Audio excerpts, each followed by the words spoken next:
How a black waitress's keenness to a disabled boy changed a billionaire dad forever. The late afternoon sun filtered softly through the broad windows of the upscale restaurant, casting a warm glow over polished wooden tables and sparkling glassware. It was the kind of place where the hum of quiet conversations blended with the delicate clink of silverware, and where the patrons wore expressions of composed leisure or careful delight.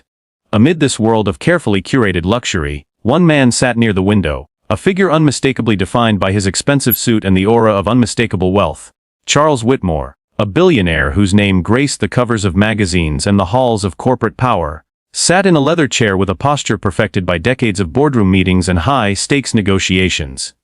His dark hair was flecked with silver, and his eyes, sharp and calculating, scanned the menus in front of him, though his attention was clearly divided. Across from him, in a small chair much too big for his slight frame, sat his son, Jacob. Jacob was a boy of 9, his small hands often twisting nervously in his lap, his eyes wide but cautious, observing the world with a mixture of curiosity and hesitation.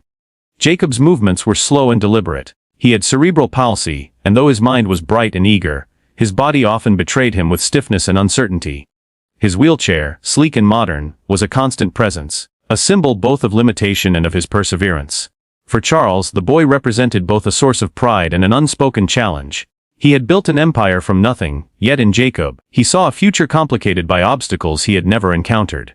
His love was unquestionable, but his understanding was limited by his relentless pursuit of success and his discomfort with vulnerability. They had come to this restaurant because Charles wanted a quiet place to celebrate a recent business victory. A new acquisition that cemented his dominance in the tech industry. But more than that, he wanted a moment to connect with Jacob, to share a memory that might bridge the growing gap between father and son.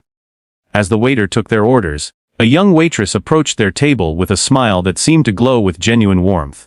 Her name tag read, Monica. Monica was a black woman in her mid-20s, with a natural grace and an easy confidence that made her stand out even in a room filled with luxury.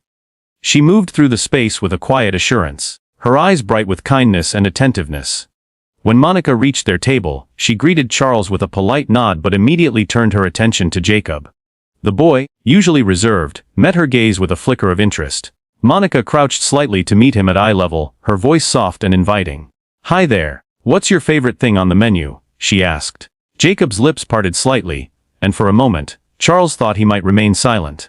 But then, with a tentative smile, Jacob pointed at a picture of pasta on the menu. "Spaghetti," he whispered. Monica's face lit up. "Great choice! I love spaghetti, too."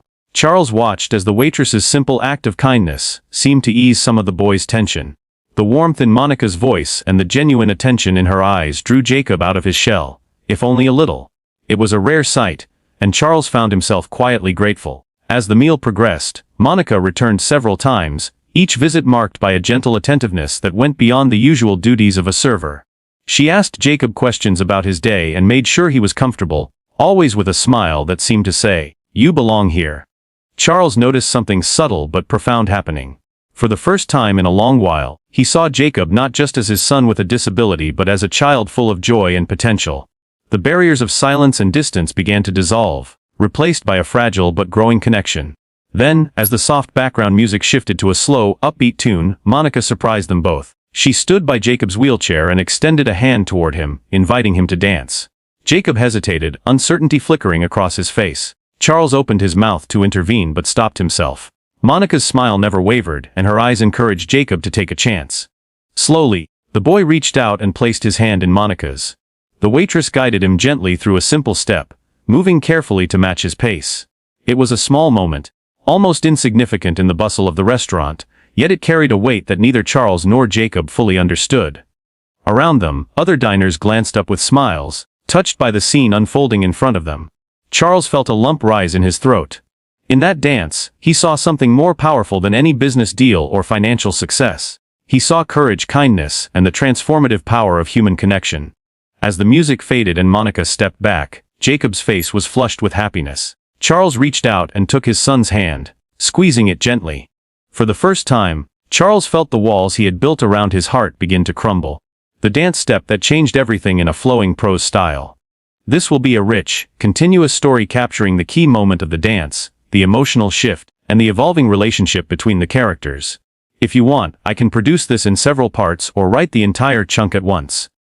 For now, I'll start with a long, detailed narrative in one flowing block, focusing on character emotions, sensory detail, and atmosphere. I'll aim for a very extended, immersive scene you can build on. Chapter 2.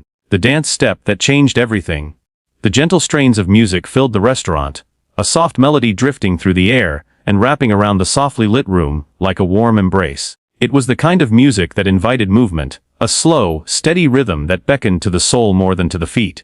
For Charles Whitmore, a man usually commanding boardrooms and empires, the song was just background noise. Until the moment when Monica, the kind waitress with eyes full of compassion, extended her hand toward his son Jacob. At first, Charles was taken aback. The idea seemed so unexpected, so simple yet profound in its defiance of all the careful control he exercised over his life. Here, in this upscale restaurant where appearances mattered, where wealth was measured in subtle nods and perfectly tailored suits, a waitress was inviting a disabled boy to lead a dance. It was a moment that held nothing of the usual power dynamics. It was pure humanity, raw and unguarded.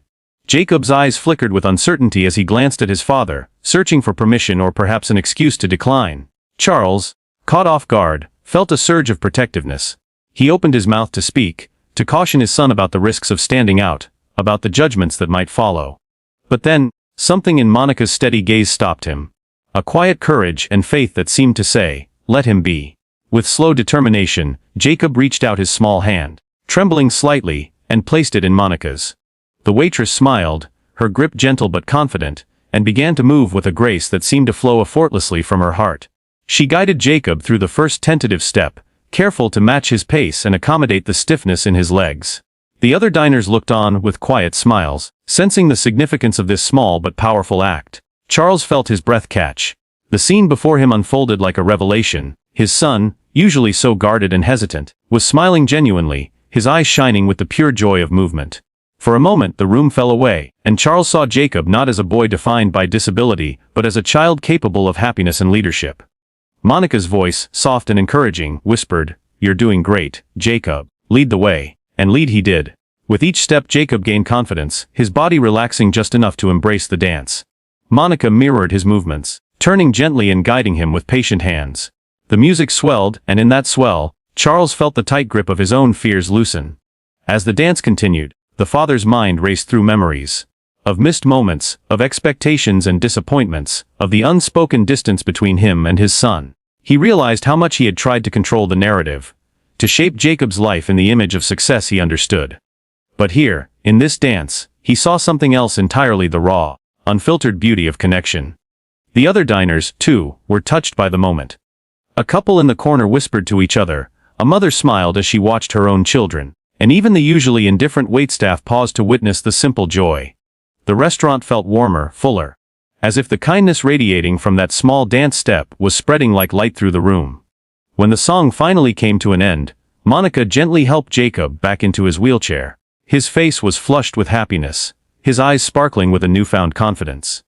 Charles reached out and took his son's hand, feeling the softness of skin and the pulse of life beneath. It was a small gesture, but for both of them, it carried a weight of love and understanding. In the quiet that followed, Charles realized that this moment would linger with him forever. A reminder that life's most precious gifts often come wrapped in the simplest acts of kindness. The dance had changed everything, not just for Jacob, but for Charles himself. He had glimpsed a world beyond power and money, a world where love and acceptance reigned supreme. That night, as they left the restaurant, Charles carried more than his usual briefcase of deals and documents. He carried a heart transformed by a dance step led by his son, guided by the gentle hands of a waitress who saw beyond disability to the light within. And in that carrying, he found a new beginning, a chance to be the father Jacob deserved and the man he aspired to become. Charles Whitmore had long believed he understood the world, its mechanics, its rhythm, its silent contracts. But as he sat alone that evening in the quiet expanse of his private study, a glass of untouched bourbon in his hand, and the low hum of the city far beneath his penthouse window, he found himself gripped not by triumph, or the familiar comfort of control, but by the weight of something far more elusive and unexpected: humility, stirred into motion by the image of his son smiling as he danced with a stranger. A black waitress whose name he hadn't even remembered to ask, until after she'd shown him more about the human spirit than any Ivy League mentor ever had.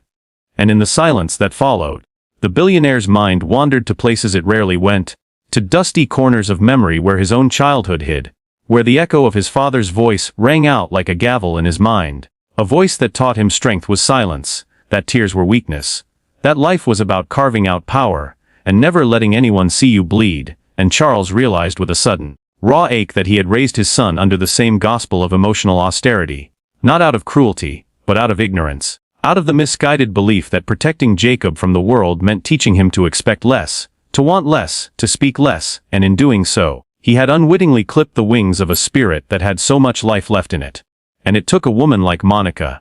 Someone far outside his circles of wealth and prestige. Someone who would never be invited to the same galas or featured in the same magazines, to show him what he, with all his brilliance and influence, had missed. That empathy was not an accessory to character but its very core, that inclusion was not charity but justice, and that kindness, unmeasured, unrehearsed, unconditional, had the power to rearrange a life in the space of a few heartbeats.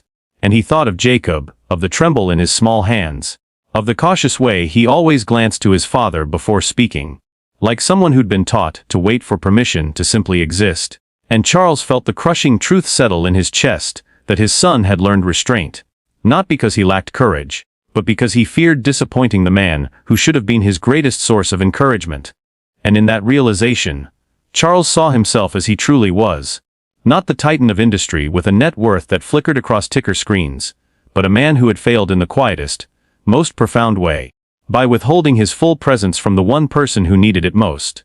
And so he sat there, hours after the restaurant had emptied, replaying every moment Monica's gentle touch, her instinct to meet Jacob eye to eye instead of towering above him, her decision to give Jacob not just attention but leadership, and how that simple invitation to dance had rewritten the story of a child who had grown used to being observed but not celebrated. And Charles realized, too, how his wealth had blinded him, how the world of gated estates and private jets insulated him from the deeper truths, how his boardroom echoed with empty speeches about pact and legacy, while the real legacy, the one that mattered, was being written by a waitress who had understood in 5 seconds what he had missed for years. That Jacob didn't need perfection, he needed participation, presence, belief. And how tragically ironic it was that a man who could command armies of executives and close billion-dollar deals had somehow failed to give his son the one thing only he could give: his unguarded heart. And in that wave of reflection, Charles found himself not ashamed, but opened, softened, like a stone finally worn down enough to feel the water flow through it. And he thought of Monica again, of her smile, her steadiness, the unspoken history in her eyes that told him she had moved through rooms where she wasn't always seen, had likely faced the quiet violence of low expectations, of assumptions made in boxes drawn by people who saw only skin or status, yet instead of hardening, she had chosen compassion. And that choice, that daily, radical choice, had opened a locked door in Charles's chest, and now he sat with the consequences. Not as punishment, but as possibility. Because the truth, he now understood, was that life was not measured in milestones or money, but in moments like that one, when a child is shown that his limitations do not define his worth, and when a father learns that strength means vulnerability, that love means letting go of control, and that to truly lead, one must first kneel to understand. And so Charles began to write a letter, not to his shareholders or investors, but to Monica, a handwritten letter, awkward at first, filled with crossed-out lines and ink-blotted pauses. A letter that tried to say what he had not known how to say in person: thank you, not just for dancing with Jacob, but for reminding me how to be human, for showing me that dignity does not flow from wealth, but from empathy, for teaching my son that he has nothing to apologize for, and for teaching me that I have everything to learn. And when the letter was done, and his hand ached from writing, Charles felt the weight lift slightly, not because he had finished a task, but because he had begun a transformation. And for the first time in years, he looked forward to the morning, not as a battleground but as a chance to begin again. With Jacob, not as a father barking instructions from a distance, but as a companion, a partner, a believer in the person his son was becoming. And as the night deepened, and the city lights blurred beyond the window, Charles finally took a sip of the bourbon, not to escape but to honor the moment, to mark the quiet revolution unfolding within him, a revolution begun not by strategy or ambition, but by a waitress's hand extended in faith and a little boy brave enough to take it. A changed life and a new beginning, in the weeks that followed the dance. That gentle, world-tilting moment when a boy in a wheelchair led with trembling hands and a stranger followed with faith. Everything changed, not all at once, but in the small, Persistent ways that truly mattered. The way morning light felt less sterile as it streamed through the tall windows of the Whitmore residence. The way Charles, once a man who measured time in contracts and quarterly projections, now measured it in footsteps beside his son's wheelchair, in bedtime stories awkwardly but lovingly read, in questions that began not with, "What did you achieve?" but with, "How did that make you feel?" And though his empire remained a towering monument of mergers, capital, and acclaim, it no longer consumed the whole of him, no longer dictated every breath. Because something deeper had awoken. Something he hadn't realized was asleep. The father within him, the man not born in boardrooms but in quiet moments of attentiveness, patience, and vulnerability. And it was in that new space of awakening that Charles began to see the world as if the veil of power had been lifted.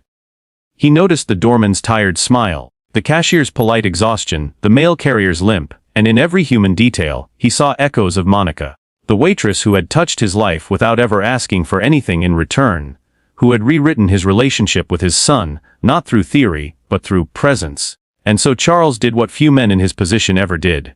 He returned to the restaurant, not with an entourage, not as a headline, but alone, walking through the door humbly with Jacob at his side, the boy now glowing with a quiet, emerging self-assurance that was born not of perfection but of having been seen, truly seen. And when Monica noticed them, her surprise gave way to that same steady warmth, and Charles, once a stranger behind polished silence, greeted her not as a billionaire, but as a man still learning how to say thank you in the way that counts. He handed her the letter he had written weeks before, crumpled and worn from the number of times he had read it, and though she began to wave it off, saying there was no need, Charles insisted, his voice thick with gratitude, explaining that her kindness had shattered something inside him. Something that needed shattering. And that because of her, he was a different man. And though she simply smiled and brushed his words away with a graciousness born from a lifetime of others overlooking her worth, he could see that she felt it.